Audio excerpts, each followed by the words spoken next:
A billionaire thinks he's untouchable as he jets off to Milan Fashion Week with his Instagram mistress, leaving his pregnant wife behind like a forgotten accessory. Big mistake. What he doesn't know is that his helpless wife just spent her morning liquidating hidden assets worth $25 million. She's not crying, she's calculating. While he's posting couple photos in Milan, she's about to detonate a financial bomb that will obliterate his empire and crown her queen of the fashion world. This is the story of how one underestimated woman turned her husband's cruelest betrayal into his most devastating nightmare. Get ready for the revenge that broke the internet. The ultrasound gel was cold against Madison Reynolds' belly, but nothing could chill the warmth spreading through her chest as she heard her baby's heartbeat for the first time. The technician smiled, adjusting the wand to get a clearer picture of the tiny life growing inside her. "Everything looks perfect, Mrs. Reynolds. Your baby is developing beautifully at 20 weeks. Madison squeezed her eyes shut, memorizing the rhythmic whoosh-whoosh sound. When she opened them, she was alone. Tyler should have been here, holding her hand, sharing this moment. Instead, he was across town closing another deal, building another fortune, living another day where she barely registered as a footnote in his success story. Her phone buzzed. A text from Tyler. "Sorry, babe. Meeting ran long. Everything good with the baby, love you." She stared at the message, then at the ultrasound photo in her other hand. The same Tyler who could negotiate billion-dollar mergers in 3 languages couldn't spare 2 hours for his unborn child's first photo. Madison slipped the ultrasound picture into her designer purse, a birthday gift from Tyler that cost more than most people's cars. The irony wasn't lost on her. She owned jewelry worth millions, but couldn't buy her husband's attention. The elevator in their Manhattan penthouse building was mirrored on 3 sides. As it climbed to the 42nd floor, Madison caught her reflection and barely recognized herself. Stanford MBA, former rising star at Goldman Sachs, now reduced to what Tyler's business magazines called the perfect billionaire's wife. Perfect. The word made her stomach turn. Their penthouse overlooked Central Park, a view that real estate agents claimed was worth $30 million. Madison walked through rooms that looked like magazine spreads, all cream marble and designer furniture that no one was allowed to actually use. She'd traded her corner office for a golden cage. In Tyler's study, his assistant had left a stack of papers requiring his signature. Madison's eyes caught on an invoice from Cartier, a diamond bracelet worth $85,000, purchased yesterday, the same day as her ultrasound appointment. The bracelet wasn't for her. Madison's hands trembled as she scrolled through Tyler's credit card statements on his unlocked laptop. Designer lingerie from Agent Provocateur, hotel suites at the Plaza, dinner for 2 at restaurants. Tyler claimed he was too busy to take her to. Then she saw it 2 first-class tickets to Milan. Departure date tomorrow. 1 ticket bore Tyler's name. The other belonged to someone called Savannah Brooks. Madison Googled the name with hands that no longer trembled but moved with surgical precision. Savannah Brooks appeared across her screen in an explosion of bronzed skin and barely there bikinis. 2.3 million Instagram followers. OnlyFans creator. Self-proclaimed lifestyle influencer. And according to the most recent posts, she was so excited for my mystery man to take me somewhere special. Madison closed the laptop and walked to the floor-to-ceiling windows. 42 floors below. People moved through their lives like ants, each carrying their own struggles and dreams. She pressed her palm against her belly, feeling the slight swell where their daughter was growing. "Your daddy thinks mommy is stupid," she whispered to her unborn child. But mommy used to run $60 million portfolios before she gave it all up to be perfect. Her reflection stared back from the window blonde hair perfectly styled, designer clothes perfectly fitted, life perfectly destroyed.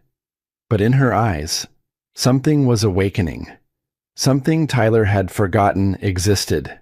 Something dangerous.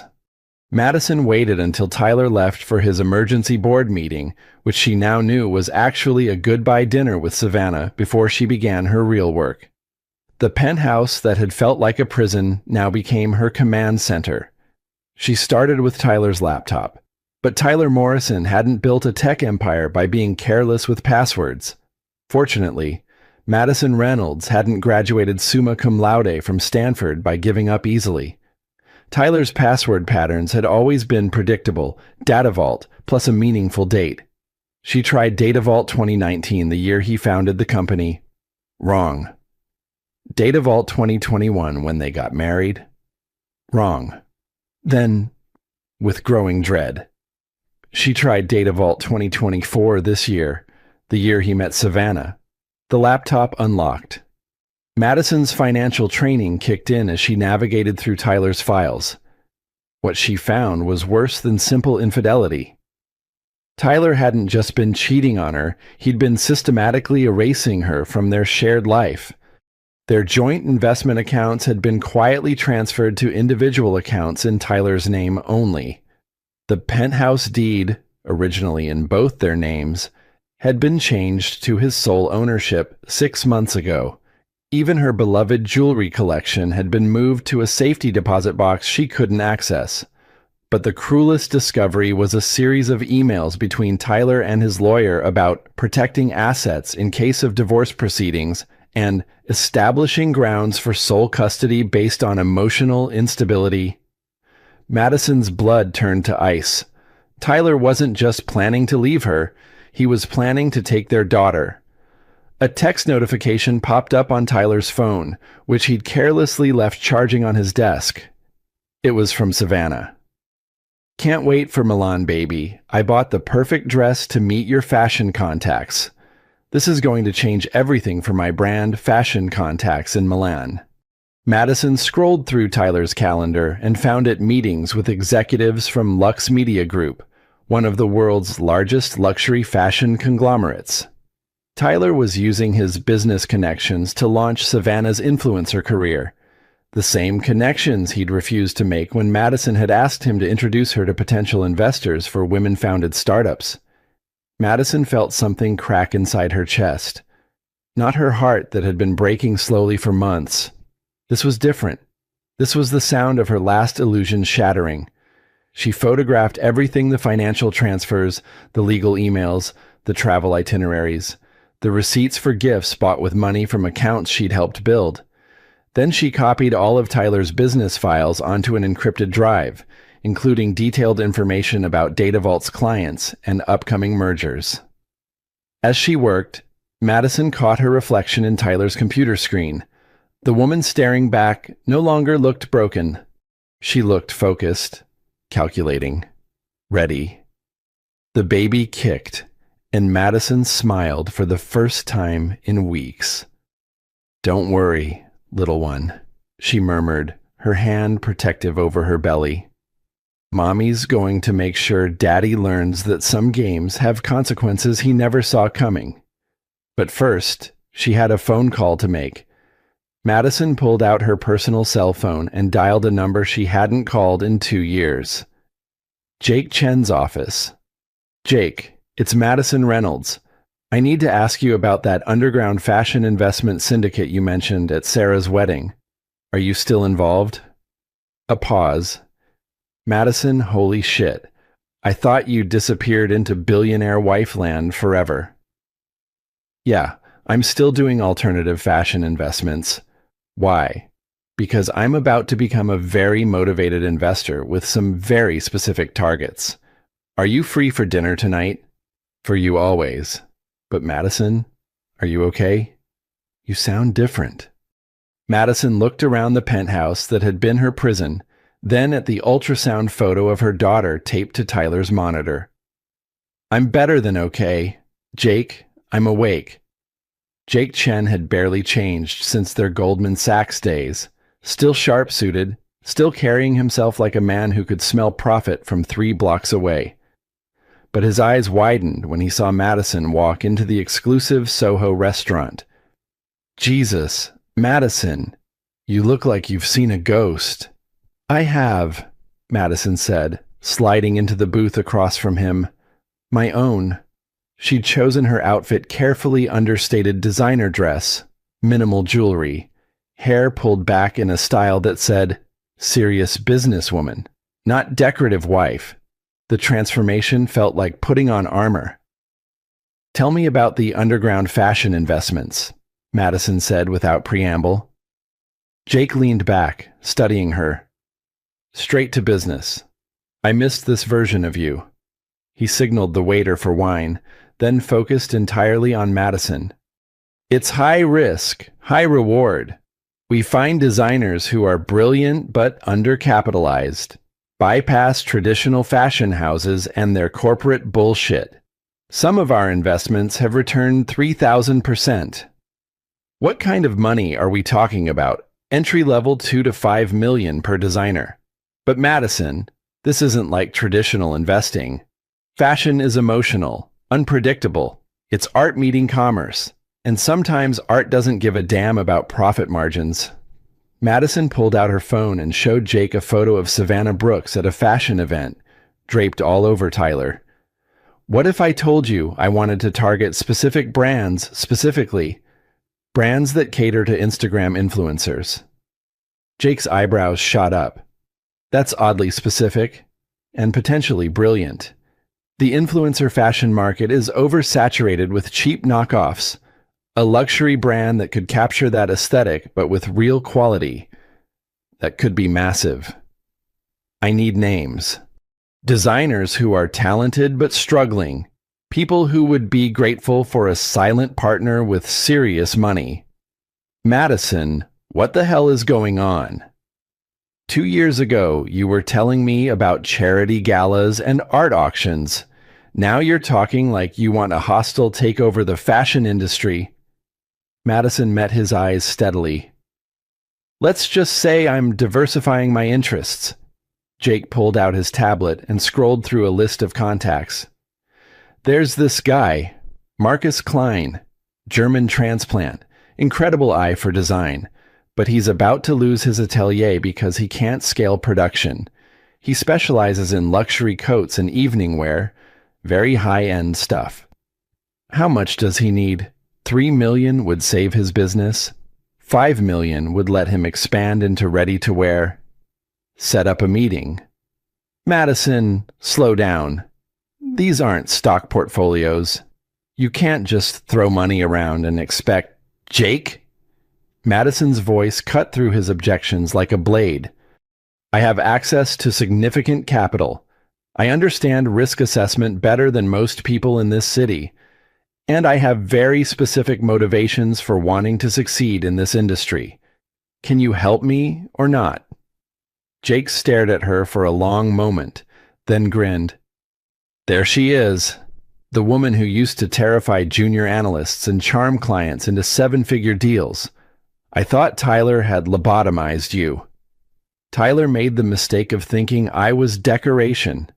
That's going to cost him more than he ever imagined. Over the next 2 hours, Jake outlined the underground fashion investment network. It was like discovering a parallel financial universe where creativity mattered as much as profit margins, where a single viral moment could transform a struggling artist into a global brand. There's one more thing, Jake said as they prepared to leave. The investors in this network, we protect each other. Fashion can be vicious. And there are people who would love to destroy what we're building. If you're in, you're family. But if you're just here to play rich housewife games... I'm not playing anything, Madison said. I'm building something that will outlast whatever Tyler thinks he's accomplished. Jake nodded slowly. Then, welcome back to the real world. Madison Reynolds. It's going to be a hell of a ride. As Madison walked back toward her penthouse, she felt her phone buzz with a text from Tyler. Flight delayed, won't be home tonight. Don't wait up. She didn't bother responding. Instead, she called her banker and requested access to her trust fund. The one Tyler didn't know existed. The one her grandfather had established with very specific instructions that only Madison could access, and only for business investments. $25 million. More than enough to play Tyler's game better than Tyler himself. Madison's meeting with Marcus Klein was scheduled for 10 a.m. at his struggling garment district atelier. She arrived to find a space that looked like organized chaos, half-finished garments hanging from every surface, fabric bolts stacked to the ceiling, and a man with wild gray hair bent over a sewing machine, muttering in German. "Mr. Klein." He looked up, and Madison saw genius burning in his eyes. Frustrated. Desperate genius. "You are the investor Jake spoke of." His accent was thick, but his English precise. "Forgive me. I expected someone different." "Different how?" "Male. Older. With more obvious scars from battle." Madison smiled grimly. "My scars aren't visible, but they're there." For the next hour, Marcus showed her his work. Each piece was architectural, sculptural, wearable art that happened to be extraordinarily beautiful. His coats especially were masterpieces, structured yet flowing, powerful yet feminine. "The fashion houses, they want me to simplify, to mass produce," Marcus explained, holding up a coat that seemed to capture light in its folds. "They want my name but not my vision. I refuse, so I starve." "What if you didn't have to choose?" Madison outlined her proposal, full funding for his atelier, complete creative control, but with one condition. She wanted to be more than a silent partner. She wanted to learn the business from the ground up. "I bring capital and strategic thinking. You bring artistic vision. We build something that doesn't compromise either." Marcus studied her for a long moment. Why fashion? Why not invest in something you understand? Because fashion is the only industry where a single moment can change everything, where art becomes power, and power becomes influence. I need to understand how that works. They shook hands on a $5 million deal that would save Marcus's business and launch Madison's transformation into someone Tyler would never see coming. But as Madison walked home, floating on the success of her first real business deal in 2 years, her phone rang. Tyler's ringtone. "Hey babe, how's my beautiful wife?" Something in his tone made Madison's stomach clench. Too cheerful, too forced. "I'm fine. How's Milan?" "Actually, that's why I'm calling. I have some news that might be hard to hear." Madison stopped walking. In the middle of Fifth Avenue, surrounded by the noise of New York, she felt the world go silent. The board called an emergency meeting about the European expansion. "I have to stay here longer than planned. Maybe 2 weeks. 2 weeks. I know it's terrible timing with the baby and everything, but this deal could be worth hundreds of millions. You understand? Right?" Madison understood perfectly. Tyler was extending his romantic vacation with Savannah and expecting his pregnant wife to smile and accept it. "Of course I understand," she said, her voice steady. "Business comes first. You're amazing, Madison. I'm so lucky to have a wife who gets it. I'll make it up to you when I get back. I promise." After Tyler hung up, Madison stood on the sidewalk as people flowed around her like water around a stone. 2 weeks. Tyler was giving himself 2 weeks to play house with his mistress while his pregnant wife handled everything alone. That night, Madison sat in their empty penthouse, eating takeout Chinese food and researching everything she could find about Savannah Brooks. The woman wasn't just Tyler's mistress. She was building a brand around being the perfect influencer girlfriend. Her Instagram was full of luxury travel photos, designer outfit posts, and carefully curated glimpses of her mysterious billionaire boyfriend. Madison found Savannah's business manager's contact information and spent an hour crafting the perfect email. She introduced herself as a talent scout for a luxury fashion brand interested in collaborating with high-end influencers. The response came within 30 minutes. Savannah was very interested and available for meetings. Madison stared at her laptop screen, feeling something cold and calculating settling in her chest. Tyler thought he was playing chess while she played house. He had no idea she was about to flip the entire board. 2 days later, Madison sat across from Savannah Brooks in a trendy cafe in the West Village, wearing dark sunglasses and a simple black dress that made her look like any other fashion industry professional. Savannah had come dressed for Instagram in head-to-toe designer pieces that probably cost more than most people's rent. "I'm so excited about this opportunity," Savannah gushed, not touching her $20 green juice. "My followers are so engaged, and they trust my recommendations completely." Madison smiled and pulled out a tablet. "Your engagement rates are impressive. 2.3 million followers with an 8% interaction rate. That's rare in today's market." "Right, and my boyfriend, he's like super connected in business. He's always telling me I should think bigger. Not just post about products, but actually build a real brand." "Smart boyfriend," Madison said, fighting to keep her voice neutral. "What kind of brand are you envisioning?" For the next hour, Savannah outlined her plans: a luxury lifestyle brand targeting young women who wanted to live their best lives, clothing, accessories, maybe a reality show. It was vapid, but potentially profitable, and Madison found herself genuinely impressed by Savannah's business instincts, even if she despised everything else about her. "The thing is," Savannah continued, "I need someone who really understands the luxury market. Someone with connections to real designers, not just fast fashion knockoffs." Madison leaned forward.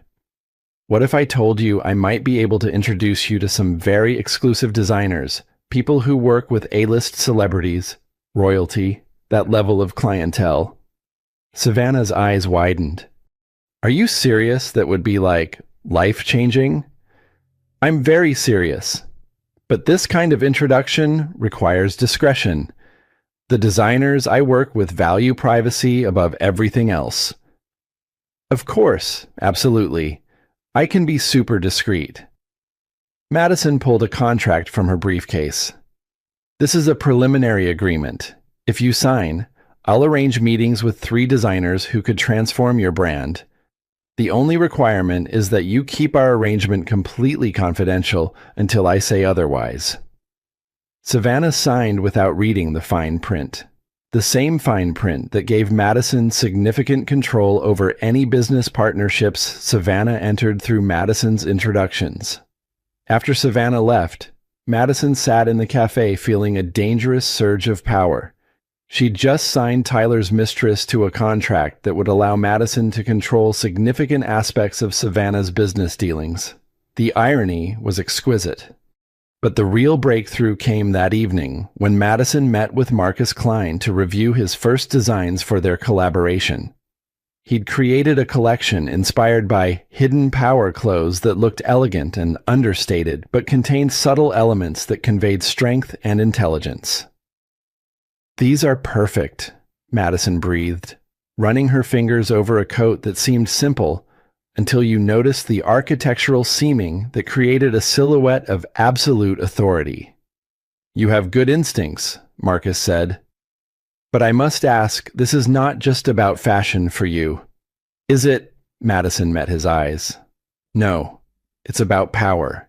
It's about showing the world that the woman they overlooked is the one they should have feared." Marcus nodded slowly. "Then we will give you armor, not just clothing. Armor that makes you invisible until you choose to reveal yourself." That night, Madison video called Tyler from their bedroom, wearing one of her new prototype pieces, a deceptively simple black dress that somehow made her look like she could run a Fortune 500 company. "You look beautiful," Tyler said, but she could see him glancing at something off camera, Probably Savannah. How's the business trip going? Great. Really productive. The European clients are interested in expanding our data analytics into fashion market research. It's a completely new sector for us. Madison's blood went cold. Tyler was already planning to enter the fashion industry using the connections he'd made through Savannah. He was going to try to monetize the same world Madison was building her power in. Fashion market research sounds fascinating, she said carefully. Yeah, there's huge money in predicting trend cycles and consumer behavior in luxury markets. I might extend the trip even longer to explore some partnerships. After they hung up, Madison stared at her reflection in their bedroom mirror.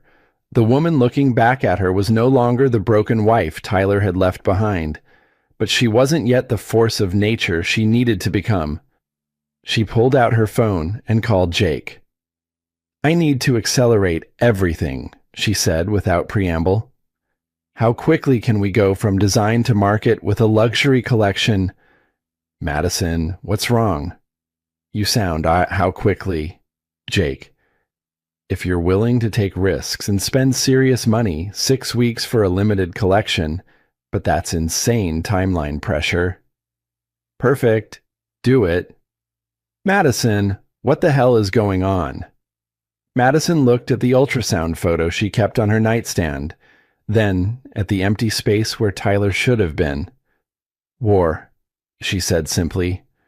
War is going on. Madison should have seen Victoria Sterling coming. The woman appeared in Madison's life like an answer to prayers she hadn't realized she was making. Elegant, sophisticated, with silver hair and sharp intelligence that radiated from every gesture.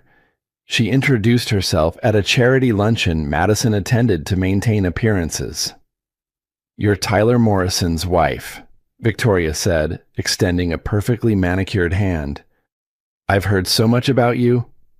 All boring, I'm sure, Madison replied automatically, falling back into her practiced role as decorative spouse. On the contrary, I hear you have an MBA from Stanford and significant experience in investment strategy. That's hardly boring. Madison felt a flutter of pleasure at being recognized for her actual qualifications. It had been so long since anyone had mentioned her education or experience. I used to work in finance, but that was before marriage. Before Tyler decided you were more valuable as an accessory than as an asset, Victoria said with knowing smile. Men like your husband often make that mistake. They think beautiful women can't also be brilliant. Over lunch, Victoria revealed that she was a strategic consultant for high net worth individuals, helping them diversify their investments and protect their assets. She'd worked with everyone from tech billionaires to European royalty. I've been watching your husband's company, Victoria continued. Data Vault Systems is impressive, but Tyler's making some questionable decisions lately, expanding too quickly, taking on risky partnerships. Madison's pulse quickened. What kind of risky partnerships? Fashion industry ventures. Very volatile market, especially when you're entering through personal relationships rather than solid business analysis. Madison felt ice forming in her stomach. Victoria knew about Savannah. I'd be happy to review your family's financial portfolio, Victoria offered. Purely as a friend, of course. Sometimes an outside perspective can identify vulnerabilities that insiders miss. Against every instinct screaming in her head, Madison agreed to meet Victoria at her office the following week. Something about the woman felt like salvation finally. Someone who saw Madison as more than Tyler's pregnant accessory. Victoria's office was in a discreet building near Wall Street, all mahogany and leather that whispered of old money and older secrets. She welcomed Madison with tea and sympathy, listening attentively as Madison carefully outlined her concerns about Tyler's recent behavior. Men having midlife crises often make terrible financial decisions, Victoria said with maternal concern. They start thinking with their egos instead of their brains. It sounds like Tyler might be headed for some serious mistakes. What would you recommend? Protection. We need to protect your interests and your baby's future. I can help you establish some financial independence, create safeguards. Tyler can't touch. Madison felt a surge of gratitude so powerful it brought tears to her eyes. Finally, someone was offering to help her fight back instead of just accepting Tyler's abandonment. But as Victoria outlined her strategy, something nagged at Madison's subconscious. The older woman seemed to know too much about Tyler's business dealings, too much about his travel schedule, too much about decisions that hadn't been made public. The realization hit Madison like a physical blow during their third meeting. When Victoria casually mentioned Tyler's new fashion industry contacts in Milan, Madison had never told Victoria that Tyler was in Milan. "How did you know Tyler was in Milan?" Madison asked carefully. Victoria paused for just a fraction of a second, long enough for Madison to see the calculation behind her sympathetic eyes. "Didn't you mention it? I must have read it in some business publication." But Madison knew Tyler's Milan trip wasn't public information. The only way Victoria could know about it was if someone had told her directly. That night, Madison did something she should have done weeks earlier. She hired a private investigator to research Victoria Sterling. The report arrived the next morning and destroyed Madison's world all over again. Victoria Sterling wasn't just a strategic consultant. She was Tyler's business partner in a shell company that had been quietly acquiring fashion industry assets for the past 6 months. She was also, according to financial records, the person funding Savannah Brooks's lifestyle brand launch. Madison stared at the documents spread across her dining room table, feeling betrayal so complete it was almost abstract. Tyler hadn't just been cheating on her with Savannah. He'd been using Victoria to manipulate Madison into exposing her own financial resources and business plans. Every conversation with Victoria had been reported back to Tyler. Every vulnerability Madison had shared had been weaponized against her. Even her newfound partnership with Marcus Klein was probably known to them. The baby kicked sharply, and Madison placed both hands protectively over her belly. Her daughter was going to be born into a world where her own father had tried to destroy her mother's attempt at independence. Madison's phone buzzed with a text from Victoria, "Looking forward to our meeting tomorrow. I have some exciting new strategies to share." Madison stared at the message, then slowly typed her response. "I'm not feeling well. Can we postpone?" But inside, Madison was feeling better than she had in months, because now she understood the real game being played, and she was about to change all the rules. The first catastrophe struck at 3 a.m. on a Tuesday. Madison woke to sharp pains in her abdomen and blood on her sheets. The terror was immediate and primal, not for herself, but for the daughter she'd been planning to protect. The emergency room at Mount Sinai was fluorescent bright and sterile cold. Madison lay on a gurney while doctors pressed ultrasound wands against her belly and spoke in the careful voices medical professionals used when things might be very wrong. "Mrs. Morrison, I need you to try to stay calm." "Doctor," Rodriguez said gently, "we're seeing some concerning signs, but the baby's heartbeat is strong." "Is she going to be okay?" Madison's voice came out as a whisper. "We're going to monitor you both very closely. High stress levels can cause complications in pregnancy, and your blood pressure is dangerously elevated." Madison closed her eyes, fighting panic. She'd been so focused on outmaneuvering Tyler that she'd forgotten her body was carrying precious cargo that couldn't survive corporate warfare. Her phone rang, Tyler's ringtone. "Madison, I just got your message. What's happening?" She could hear music in the background, laughter, the sound of people having a wonderful time. Tyler was at a party while she lay in a hospital bed afraid of losing their child. "I'm at the hospital. The baby, there's been some bleeding." Silence. Then, "Jesus, are you okay? Is the baby okay?" "I don't know yet."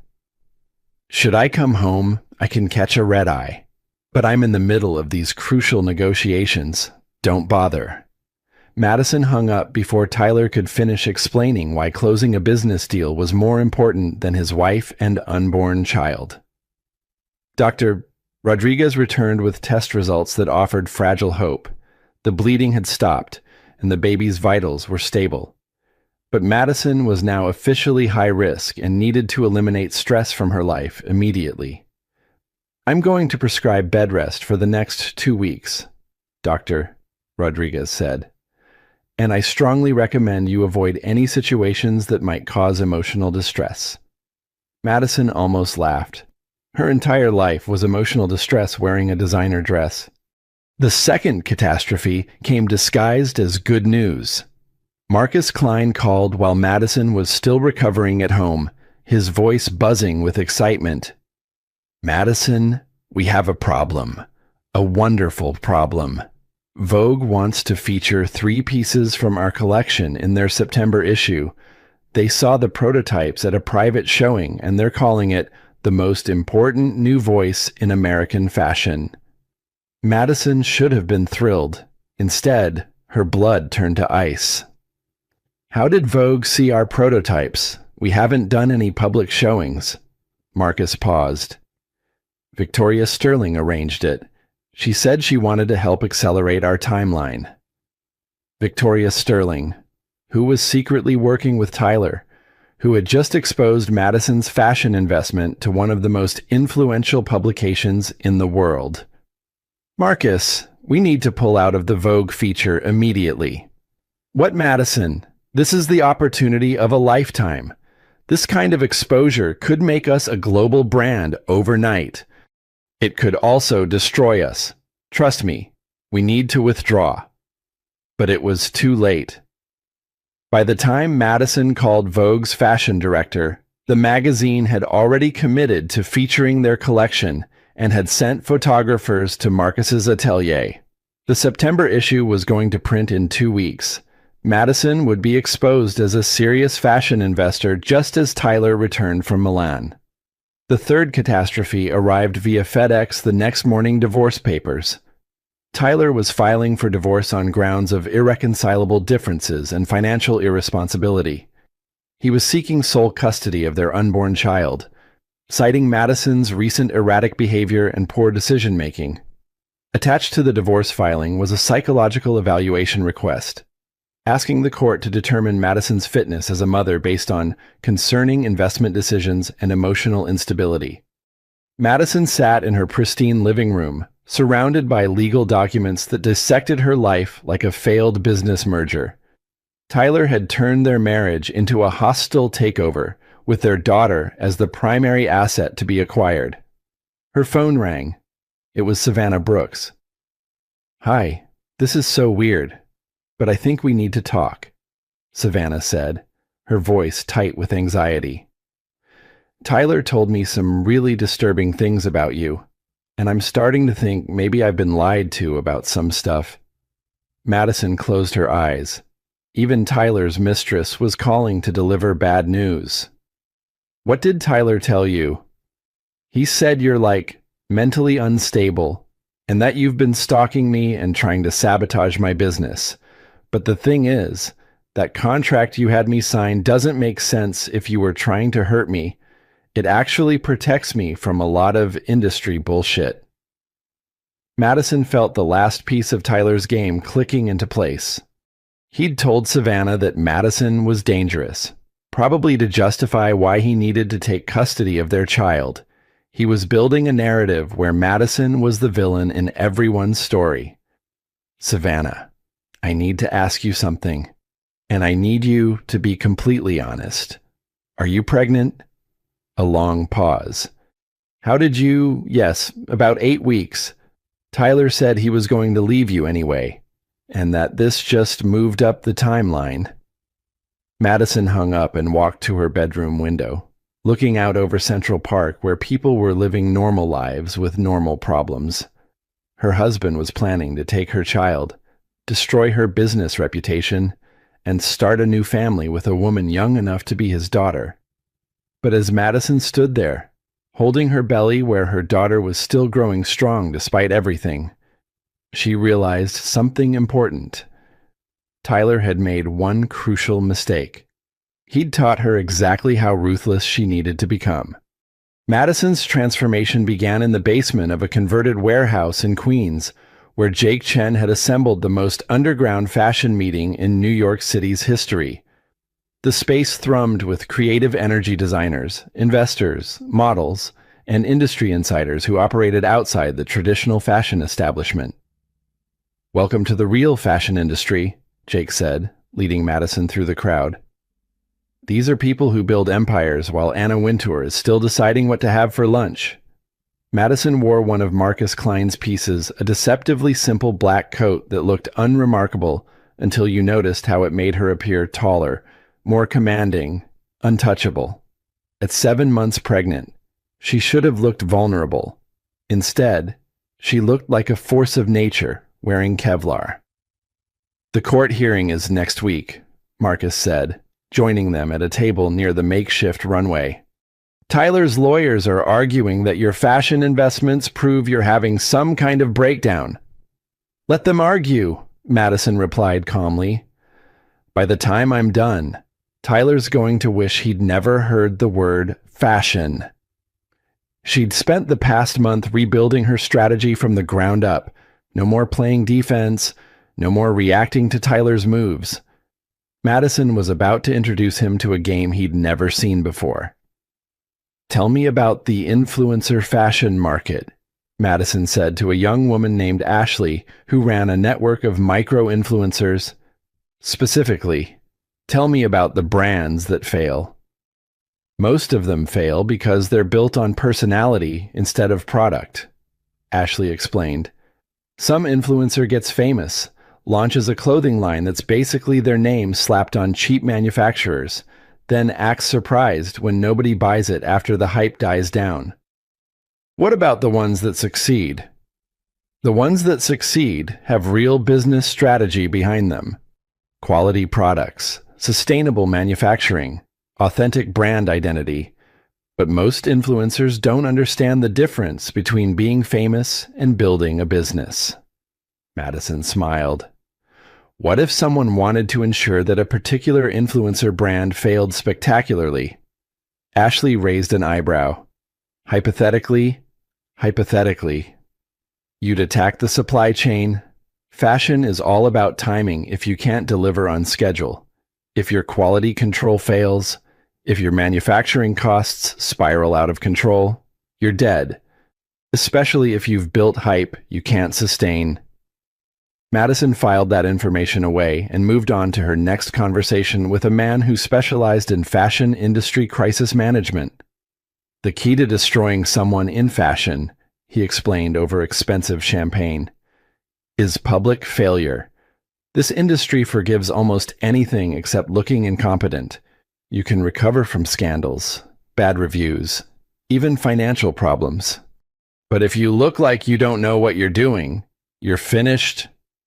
By midnight, Madison had assembled a network of fashion industry insiders who understood exactly what she was building. Not just a clothing line, but a strategic weapon designed to demolish Tyler's expansion into her world. "There's one more thing," Jake said as the party wound down. "Tyler's been asking questions about you, through Victoria Sterling. They know you're up to something. They just don't know what." "Good," Madison said. "Let them wonder."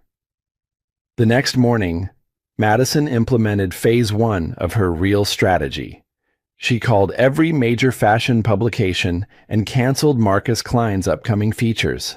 Then she called the manufacturers producing Savannah Brooks's lifestyle brand and made them offers they couldn't refuse, exclusive contracts that would tie up their production capacity for the next 6 months. By noon, Savannah's launch timeline had imploded. The manufacturers couldn't deliver her products on schedule. The publicity she'd been counting on had evaporated, and her investors were starting to ask uncomfortable questions about her business plan. Madison's phone rang. It was Tyler, calling from Milan. "What the hell are you doing?" His voice was tight with controlled fury. "I'm investing in fashion, just like you suggested," Madison replied sweetly. "Building a diversified portfolio for our daughter's future. You're sabotaging Savannah's business out of spite." "I'm making strategic investments based on market analysis. If Savannah's business can't compete in the current market, that's not really my problem." "Madison, stop this. You're making yourself look unstable, and that's not going to help you in court." Madison looked at her reflection in the penthouse windows, seeing a woman Tyler no longer recognized. "You know what's not going to help you in court, Tyler. Having to explain to a judge why you were using company resources to fund your mistress's business while your pregnant wife was in the hospital." Silence. "I have documentation of every transfer, every business meeting, every expense you've charged to DataVault that was actually related to Savannah's brand. I also have recordings of Victoria Sterling discussing strategy with you. Want to guess how that's going to look to your board of directors? You're bluffing." Madison pulled up the files on her laptop, hundreds of pages of financial records, emails, recorded phone calls, and business documents that painted a clear picture of Tyler using his company to launch his mistress's career. "Try me," she said, and hung up.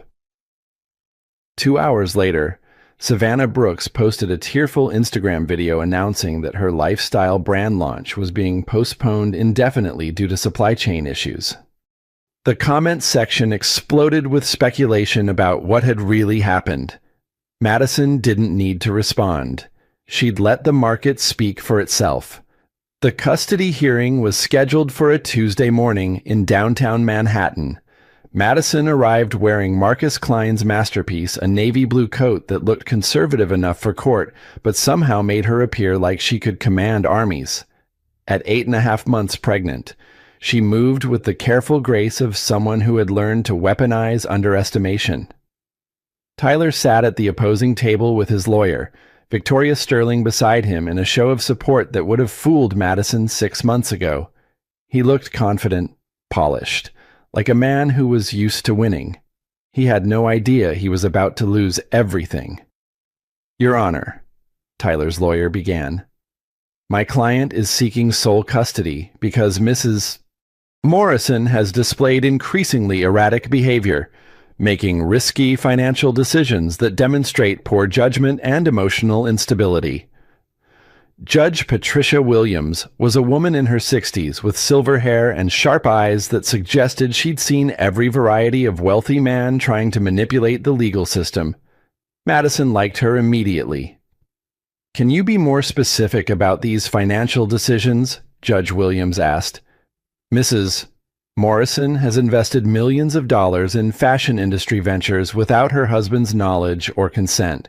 She's also engaged in what appears to be targeted harassment of a young woman in the influencer industry." Madison's lawyer, Marcus Washington, the best divorce attorney in New York, stood up with a stack of documents that looked thick enough to stop bullets. "Your Honor, we'd like to present evidence that Mr. Morrison's concerns about his wife's business investments are motivated not by financial prudence, but by the fact that Mrs. Morrison has discovered and documented his systematic embezzlement of company funds to finance his extramarital affair." The courtroom went very quiet. Marcus Washington projected Tyler's financial records onto a screen where everyone could see them.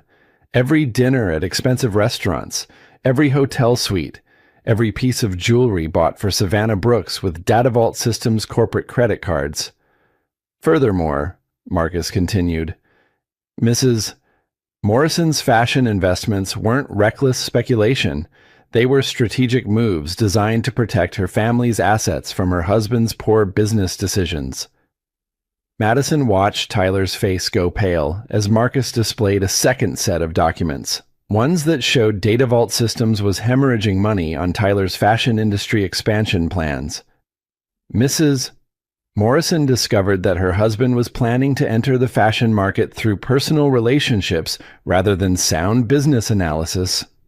Her own investments were designed to establish legitimate market position in case her husband's ventures failed. Judge Williams leaned forward. "Mrs. Morrison, do you have anything to add?" Madison stood carefully, her hand protective over her belly. When she spoke, her voice was clear and strong. "Your Honor, I spent 2 years being the perfect wife while my husband built his empire. I gave up my career, my independence, and my identity to support his success. When I discovered he was betraying our marriage and risking our family's financial security, I didn't fall apart. I got strategic." She gestured to the evidence Marcus Washington had presented. "Every investment I made was researched, calculated, and designed to protect our daughter's future. I didn't act out of emotion. I acted like the Stanford MBA and former Goldman Sachs strategist that my husband chose to forget I was—" Madison paused, meeting Tyler's eyes across the courtroom. "My husband made the mistake of thinking that because I was quiet, I was weak. Because I was supportive, I was stupid. Because I was pregnant, I was helpless. He's about to learn how expensive those assumptions can be." Judge Williams reviewed the documents for what felt like an hour. When she finally looked up, her expression was carefully neutral. "Mr. Morrison, I'm going to deny your request for sole custody. Furthermore, I'm ordering an immediate audit of Data Vault Systems' finances to determine if company funds were misappropriated for personal use." Tyler shot to his feet. "Your Honor, this is—" "Mr. Morrison, sit down. I'm not finished." Judge Williams turned to Madison. "Mrs.